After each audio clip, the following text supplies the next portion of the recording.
there's a lot of pretty faces. You go online, you check it out, but how do you know if that's, You know, I've been in the modeling industry for a long time. When I started, I really wanted to have my own path. Sabi ko, hindi ako mag-showbiz or route kasi wala lang, parang meron akong sarili ko. So I really wanted to become a model. Nag-model ako and I saw kung ano yung market, kung ano yung kailangan ng mga clients. So for me, for scouting, I don't know parang hindi siya ma-explain. I think like they just really have to have an X factor. And it's very important for me to know that they have a good heart, na may magandang ugali sila because I'm here for the long term. Like, diba, Kuya Aga and Tita Ethel for more than 30 years. Kay Mommy, sinamatra nila the third, sobrang tagal nilang nagsama as talented manager. So, like, they treated each other as family. So, kaya ang nangyari dun sa Farah Models, like, we're like family. Ayun. And it's very important na may malasakit sa industriya. It's not just one of those, I'm gonna get famous, make money off of it, and move on. This time around, it's them making the industry better. And then, of course, once you discover them, what are the workshops that they have gone through? Yeah, so when I scout them, we have also Farah Models Camp. It's a modeling workshop. And one of the coaches is actually here, Coach Chris Lamotan. Siya po ay isang actor din, and professional model.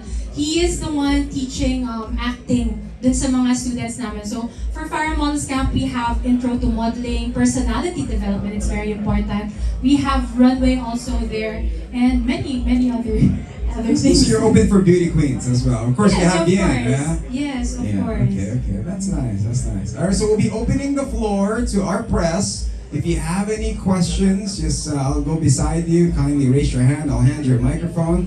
Introduce us where you're from and your question. Go ahead. I'll sit here, Rico.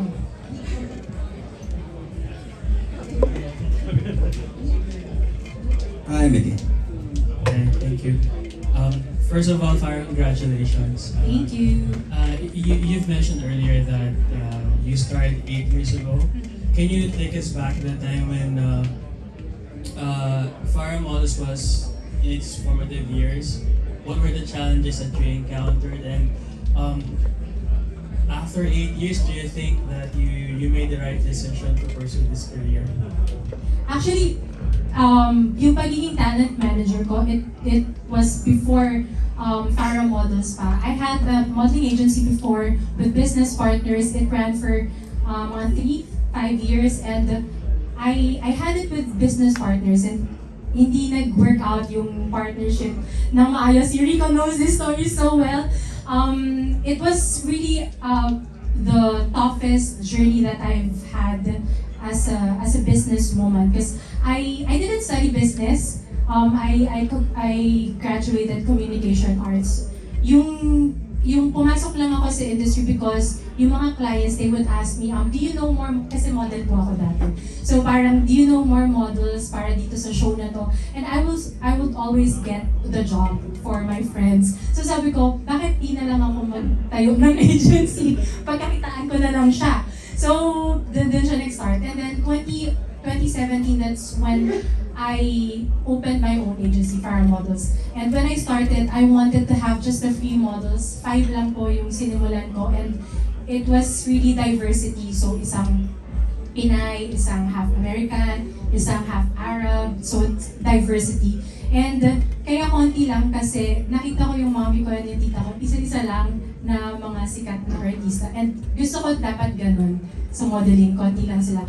But it's not gonna work for modeling kasi the brands, they want new faces all the time. So, kaya kailangan ko mag-scout at dumami sila. Ngayon, 26 na sila. Ayun. Actually, that brings me to my next question because most of them are Hafiz, someone from Central Asia. Ba't ganun, iba-iba? Yeah, diverse yung talent mo. Bakit sila iba-iba? Parang actually, hindi siya intentional. Nung first lang talaga, sobrang diverse nila, and I just followed through that na lang. So ngayon, looking at these faces here, I think, parang these are different faces of Asia. Kasi hindi lang naman Oriental ang mga Asians, hindi lang naman sila Moreno, meron din from Central Asia.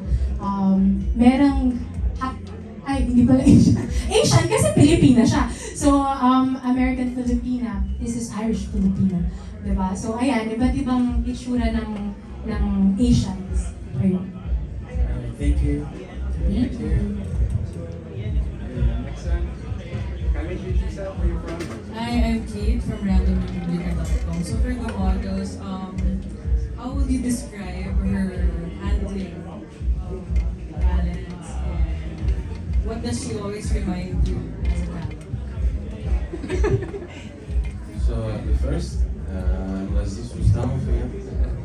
So as she said, she treats everyone as a family. She doesn't look at us as a product. This was most important. She really looks at our soul, our character.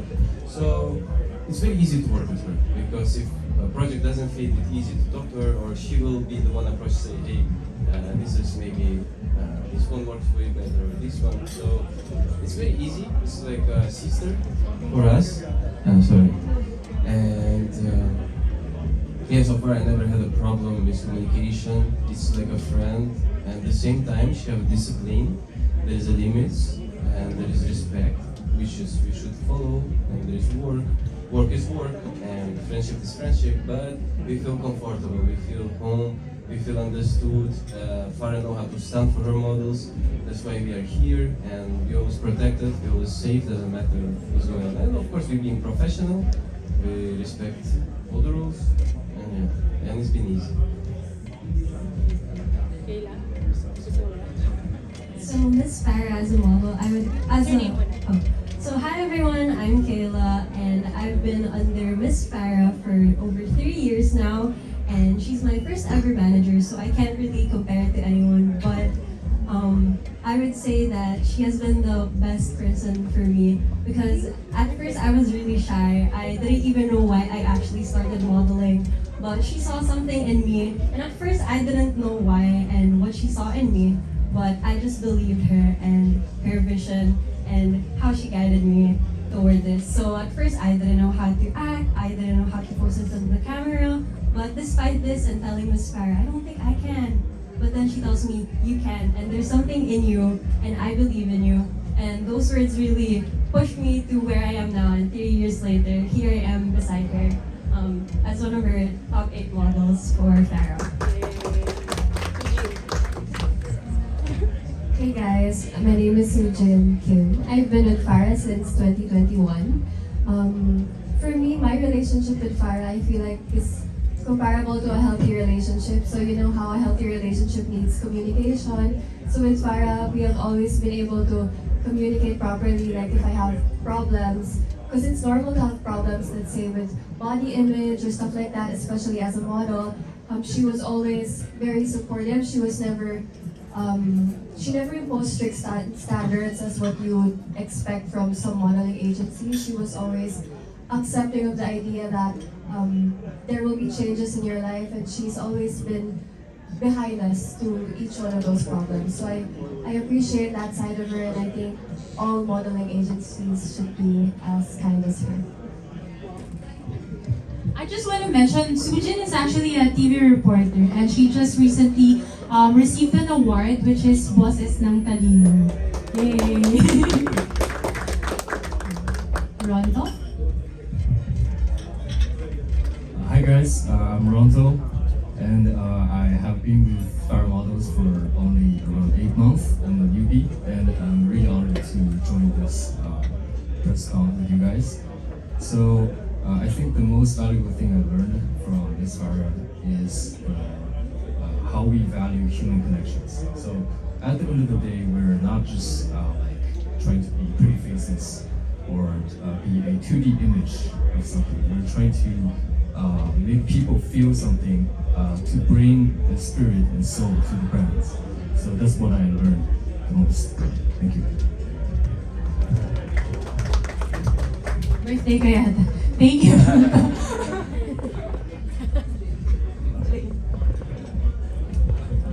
Hi everyone, I'm Jane. I've been with Miss Farah for I think 5 years already. It's been a while. I mentioned earlier that I'm Filipino Chinese. I'm actually 7/8 Chinese. That's a big part of me. And my family is quite traditional. So what I appreciate with Miss Farah is that she worked around my very traditional family. She did not push me past my limits. She did not tell me that I should do this or that, do projects that my parents don't approve of. So that's what I really appreciate with Miss Farah.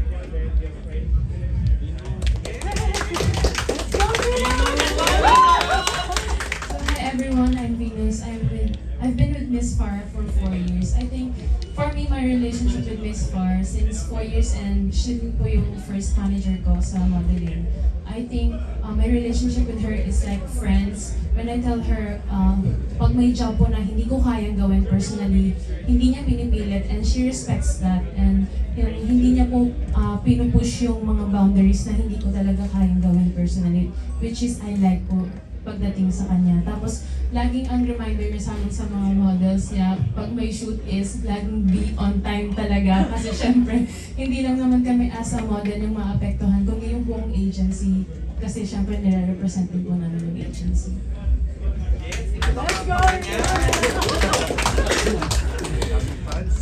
Hi, I'm Riona Johnston, and I've been with Miss Farah for 8 years. And, for me, siya naman yung talagang pinaka-okay na agency kasi talagang aalagaan yun.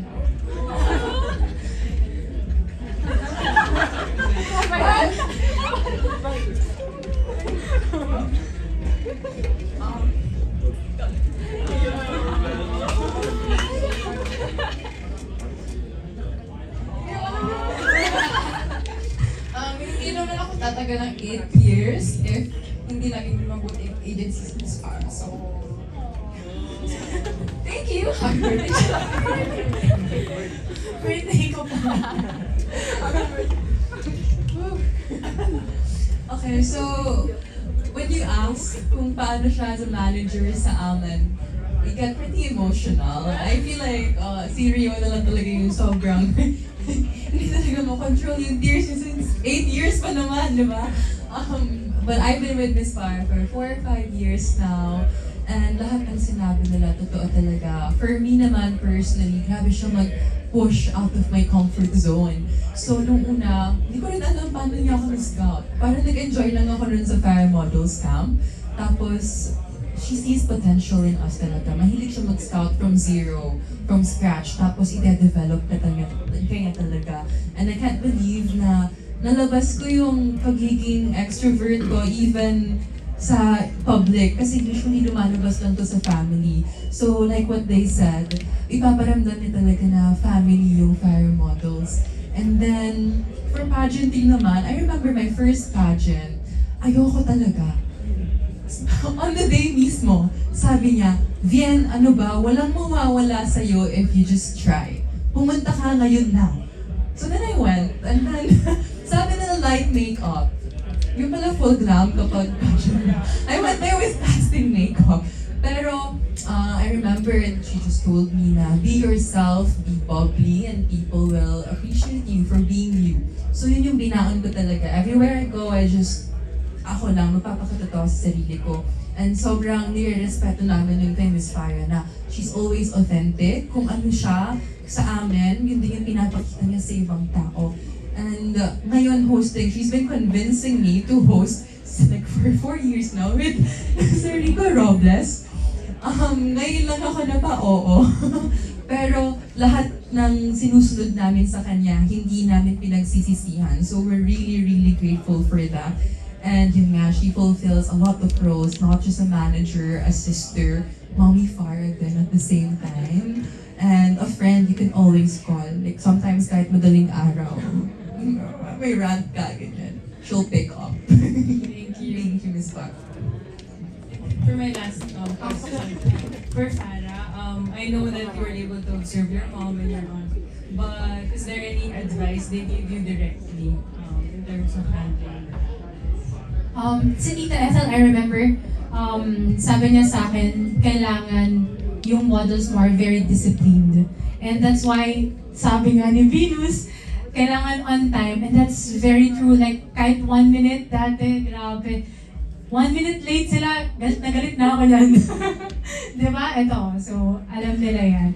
So ngayon, si Venus, sobrang aga. She's actually from Pampanga, pero never yan na late.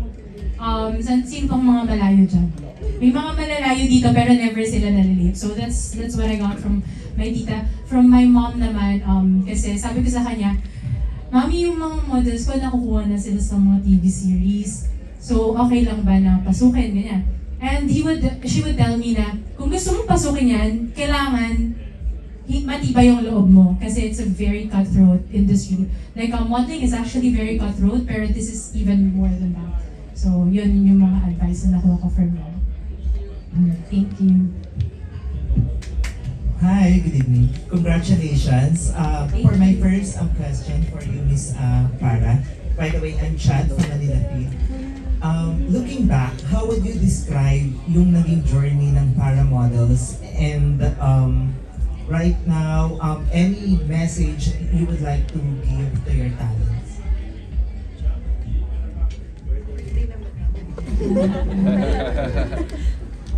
So, I think it's a non-stop learning journey for me as a business owner, as a manager also. So parang self-improvement siya the entire time. Na kasi hindi naman lahat ng time nasa taas tayo lahat eh. So maraming struggles talaga when it comes to business, when it comes to this industry. So ayun, I think it's ano ba yung tanong? Journey. Ang hirap ayun, it's really never-ending self-improvement. So, may nabasa akong quote na parang you're as good as, parang yung owner is as good as the business, parang gano'n. So, kung maayos yung mindset mo, maayos yung business mo, that's why I really have to always try to improve myself. Yun lang. Any message for your talents? For my models, you know, ang dami ko kasing mga models na umalis na rin.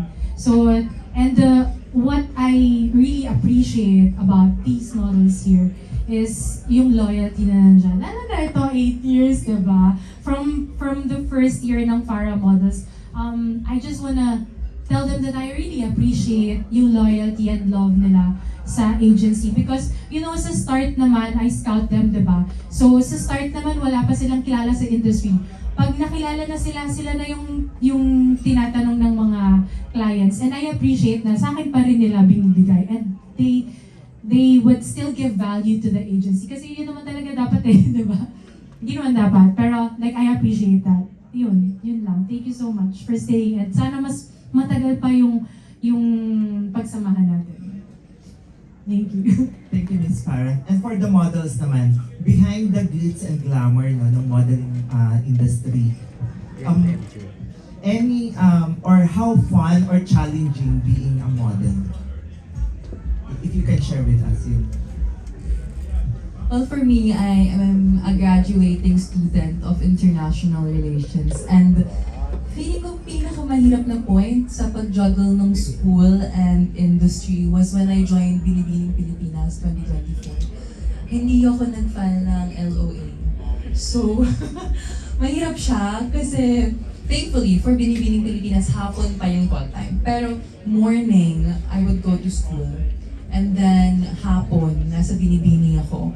After the event, I would do all my academic works. And may mga oras talaga na nakatulala na lang ako sa monitor. Siyempre, pagod na, drain na yung utak mo. Pero what keeps pushing me, pinili ko to. So, I am very passionate sa ginagawa ko. So, I keep a positive mindset. Kailangan strong. Kaya nga, nai-inspire kami kay Miss Farah. Kasi ang dami niyang struggles. So, kung siya kinakaya niya, 26 kami, mas kaya namin dapat kasi we're just worrying about ourselves lang naman. And, ayun, feeling ko yun yung pinaka-struggle point. Pero, happy kami sa ginagawa namin lahat. So, Laziz? So hello everyone again. Kamusta? Hindi pa antok? So, modeling and showbiz industry, it's not I know it seems easy, but like for some friends like who not involved in modeling, they would really say, "Oh, that's so easy. You just smile, you just do that, you just go, you're so lucky." Well, yes, we're blessed to have this kind of job, projects, and opportunities, but at the same time, it's very difficult to give all of yourself as a professional. Your energy, dedication, you have to keep yourself fresh, good, tired, doesn't matter you're sick or what happened yesterday or what's going through your life. If you're on the set, you forget everything what happened in your life and you grind. So I believe it's in modeling, it's very important to have big self-control, patience, and dedication. Yeah, it's a difficult profession, but it's worth it. Thank you so much. So for me, I think one of the most overlooked things about being a model is being rejected. Like a lot of sorry, let me get your answer. But yeah, a lot of people don't realize how much models are being rejected. Like me, while we are considered the top models for Miss Farah, a lot of us, each and every one of us right now, probably got rejected more than 10 times already. Sometimes Miss Farah tells me, "Hey, you have this job," but then a few hours or a day later, she's like, "Oh, sorry, they chose another person," or they didn't push through with the job. So at first, being in the industry, I didn't know that rejection would hurt like that. But it's something that I definitely learned to not only get used to, but also love. Because being rejected also means you're being redirected to something more and something better. Or maybe it wasn't just meant for you. And that's okay. And it's something that we should really accept. And of course, you see us in brands or in the malls or in TVCs, but behind that, that's probably not the first time that we got the job and then we got accepted into every single one. Being in that TVC or that commercial meant we got rejected probably 15, 20 times before that. So being in that position is a blessing for us actually. So yeah, that would be something that I would answer for that question. Sorry, what's the question again? How fun or challenging being a model? Okay. So I think being able to do modeling is truly a privilege. I think it's really one of the most privileged ways to make a living, especially if you can do it full time.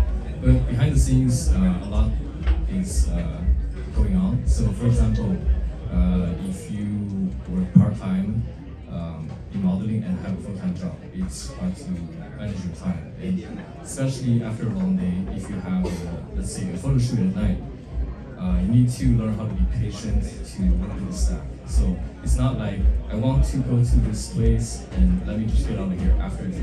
It doesn't work like that. You need to coordinate with everyone in the scene. So the final product is not just depending on your own selfishness, but the collective effort of everyone.